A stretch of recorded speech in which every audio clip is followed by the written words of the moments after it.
Le 21 novembre 2018, réception du courrier du département de Maine-et-Loire. C'est un dossier d'enquête d'obligation alimentaire à retourner au plus tard le 5 décembre. En lisant ces documents, une immense colère se manifeste en moi. Je veux envoyer en l'air tout ce que j'ai construit, juste pour ne pas m'occuper de cet homme. J'ai aussitôt appelé ma sœur Laurence. Nous avons beaucoup échangé. Elle a réussi à me permettre de prendre de la distance avec ma colère, le courrier. Nous avons convenu de ne pas remplir ce dossier et de voir si elle et notre frère allaient recevoir ce même courrier. Le lendemain, la colère avait repris le dessus, surtout que je n'avais pas réussi à dormir, m'étant renveloppée de mes 13 ans. Froid, peur, solitude et les flashbacks du jour de l'assassinat de notre mère qui revenaient sans cesse. J'ai appelé la personne du département qui m'avait envoyé ce courrier et je lui ai dit que nous ne remplirions pas ce dossier. Je lui ai raconté brièvement les faits. Il m'a été demandé de fournir les preuves et de bien vouloir mettre ce que j'avais dit par écrit. J'ai refusé de mettre par écrit ce que je lui avais dit. Je ne voulais pas perdre plus de temps et d'énergie.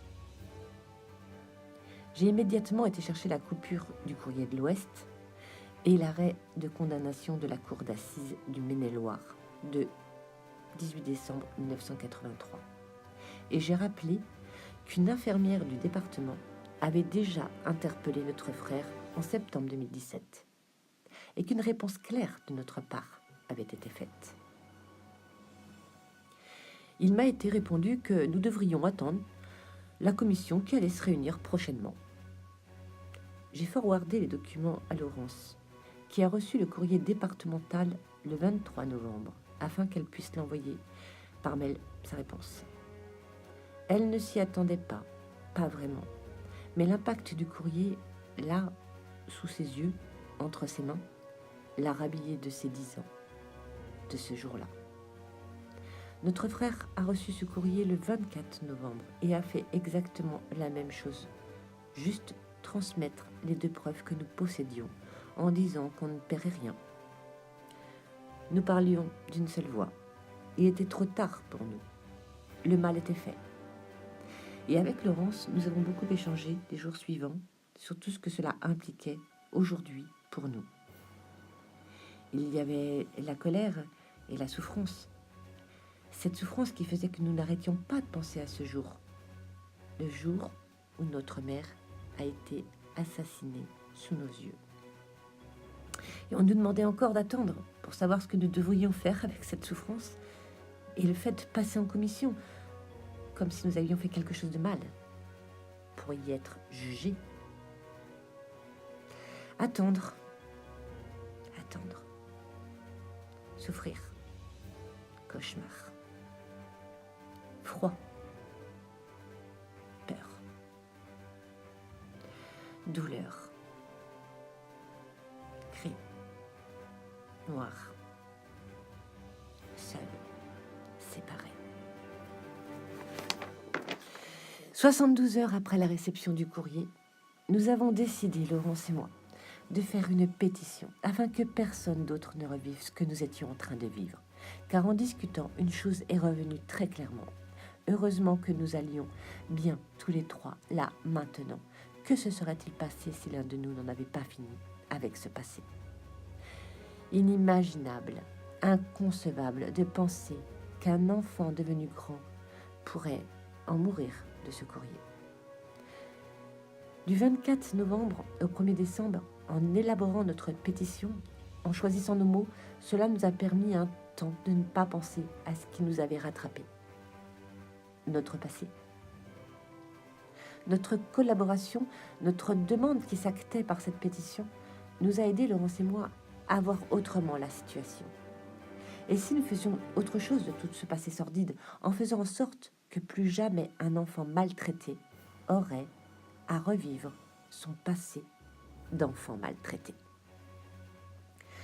Le samedi 1er décembre, nous avons créé notre groupe Facebook, Une loi un fichier. Le 2 décembre, nous avons mis en ligne notre pétition du même nom sur mesopinions.com. Une loi, un fichier. Nous l'avons créé ensemble, mettant des photos personnelles, avec l'aide de Marion, ma fille aînée. Nous avons validé toutes les trois cette affiche qui apparaît sur mesopinions.com.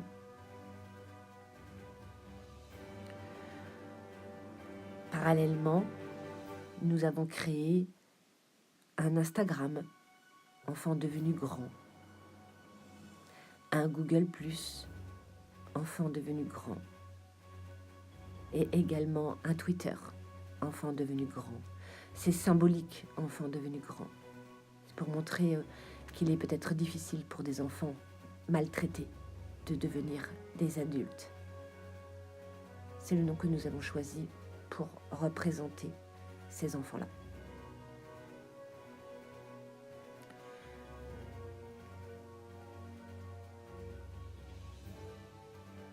Le 2 décembre, nous avons mis en ligne donc notre pétition du même nom donc sur mesopinions.com. Le 6 décembre, via Facebook, j'ai demandé au Courrier de l'Ouest si un article sur notre pétition et ce pourquoi nous la lancions les intéressait. Le 7 décembre, notre bandeau, une loi, un fichier créé par Camille, ma fille cadette, remplaçait le bandeau que nous avions mis de la justice sur tous nos groupes. Le 11 décembre, j'étais reçue dans les locaux du Courrier de l'Ouest. Le 12 décembre, un mail très bref du département nous indiquait que ce même département renonçait à nous poursuivre pour l'obligation alimentaire et qu'habituellement, cet envoi de documents n'est pas fait par le département mais par le CCAS. On comprendra pourquoi plus tard cette petite phrase. Le 14 décembre, l'article du Courrier de l'Ouest est en 2e page et parallèlement, je contacte M. Carré, médiateur du département, qui nous enjoint à créer une proposition de loi pour rencontrer les députés comme je le lui demandais. Ni juriste, ni avocate, nous décidons, Laurence et moi, de relever le défi. Et nous voilà partis pour une toute autre écriture, à rechercher les lois existantes, à bien expliciter ce que nous souhaitons. Nous nous sommes appuyés pour la relecture et les ressentis sur Marion, ma fille aînée, et Monique, ma belle-mère, qui toutes deux nous ont aidés aussi pour trouver des sources sur les commentaires de notre pétition. Ces derniers nous ont fait comprendre que les gens voulaient que la déchéance des droits parentaux soit pour tous les parents maltraitants. Ce sont ces commentaires, ces personnes qui nous ont écrit via notre adresse Gmail ou Facebook, ces témoignages qui nous ont interpellés et permis d'ajuster encore plus notre écriture de notre projet de loi. Le 21 décembre, un communiqué de presse de l'UDAF dans le Courrier de l'Ouest. C'est ainsi que nous apprenons que le département n'a pas suivi les préconisations de l'UDAF en ce qui concernait notre situation. Le département a choisi délibérément de continuer la procédure, malgré la copie du Courrier de l'Ouest de 1982 qui indiquait que M. Daniel Le Goff avait assassiné sa femme.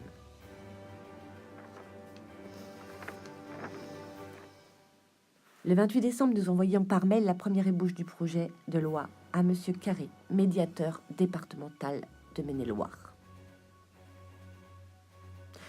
Le 2 janvier 2019, une interview de RCF, Radio Catholique France, à Angers. 3 minutes, 3 questions.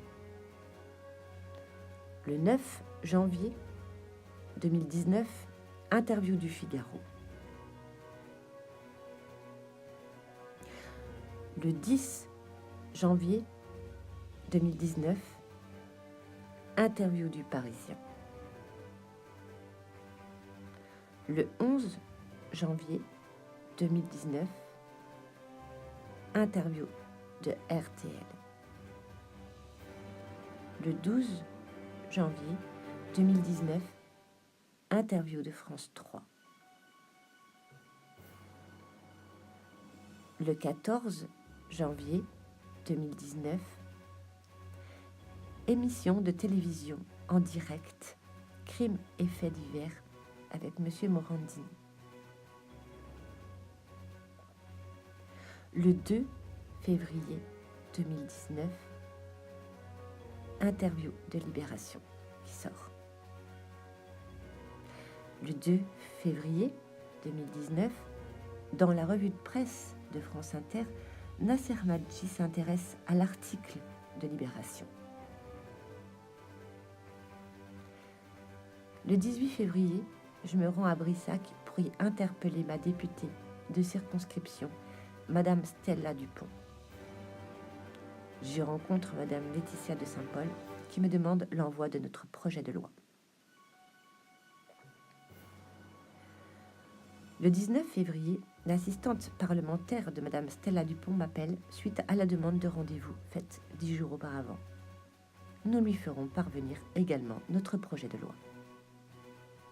Le 20 février 2019, envoi de notre proposition de loi à Mesdames les députés Laetitia Saint-Paul, Stella Dupont et Michel Tabarot.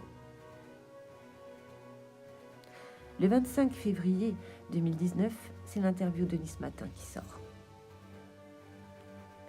Le 27 février 2019, interview de RMC. Le 5 mars 2019, Laurence rencontre M. Bladorne, assistant parlementaire de Madame la députée Tabarot. Il propose de soumettre nos textes au ministère de la Justice. Le samedi 9 mars, Laurence se rend au grand débat, le Canet, 9e circonscription des Alpes-Maritimes.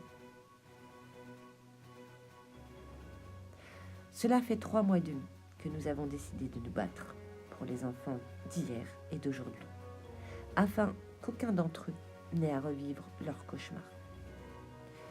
Car aujourd'hui, comme le prouve notre histoire, l'article 207 est peu connu, et il reste dépendant du bon vouloir des institutions.